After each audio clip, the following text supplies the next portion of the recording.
When you want a moment alone, you probably do the exact same thing everyone else does.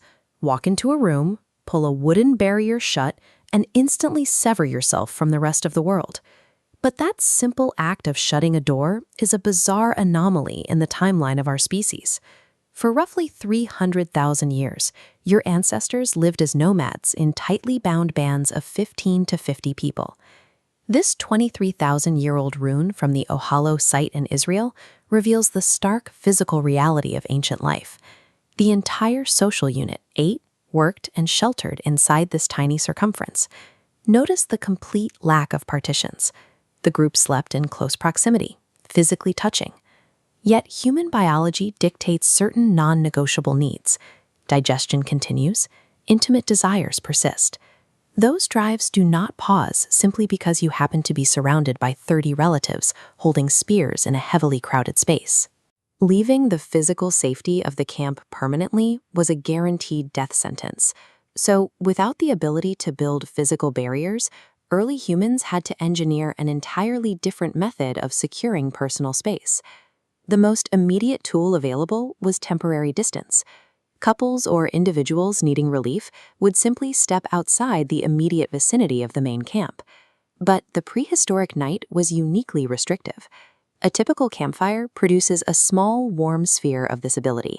Just beyond that light, the ancient world was an absolute, impenetrable void of pitch black. Wandering more than 50 feet into that darkness meant exposing yourself directly to nocturnal predators.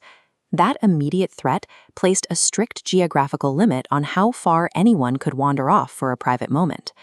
Because walking far enough away to disappear physically was far too dangerous, achieving any real personal space required a psychological mechanism rather than a geographical one. Anthropologists studying modern hunter-gatherer communities consistently observe a specific behavioral agreement designed to solve this exact problem. Researchers call it the convention of darkness. When intimate moments occur within a shared sleeping arrangement, the surrounding community reacts in unison. People deliberately close their eyes, regulate their breathing to mimic deep sleep, and intentionally direct their attention elsewhere. Nobody is actually asleep, and no one is genuinely fooled. The group is extending a deliberate courtesy, manufacturing psychological distance, because physical distance is mathematically impossible. The exact same rules applied to basic bodily functions.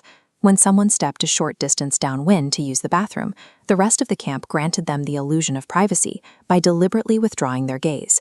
The earliest form of privacy was a behavioral choice. Rather than using stone or wood, the group used their own collective restraint as the barrier to protect the dignity of the individual.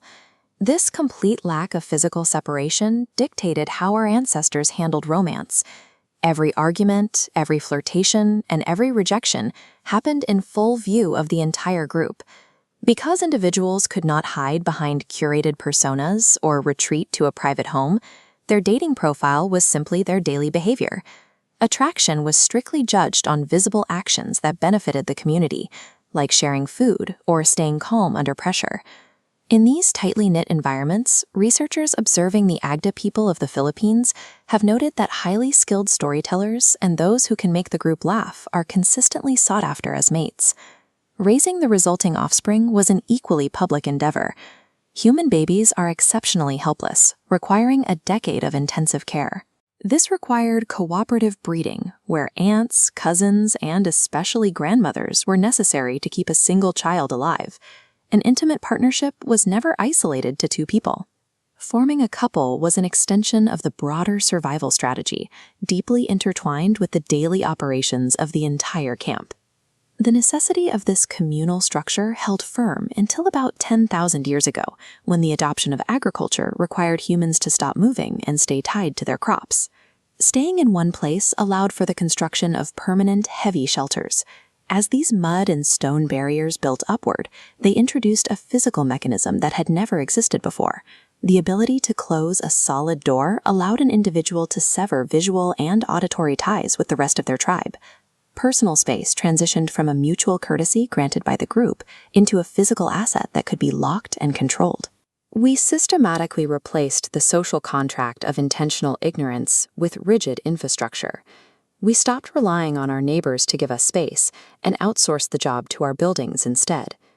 Today, our society is structured around isolation by default. We reside in thin-walled apartments and heavily partitioned houses, physically separated from the surrounding community.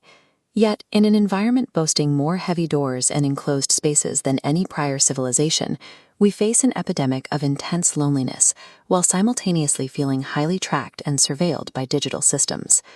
If you've ever lived with roommates and still felt exposed despite having your own bedroom, you understand that physical separation alone is insufficient. When the underlying social respect is missing, the walls do very little. The people sitting around those ancient fires achieved intimacy without a single locked door. They proved that true privacy relies on a mutual agreement of human dignity, the simple, powerful choice of a community to look away.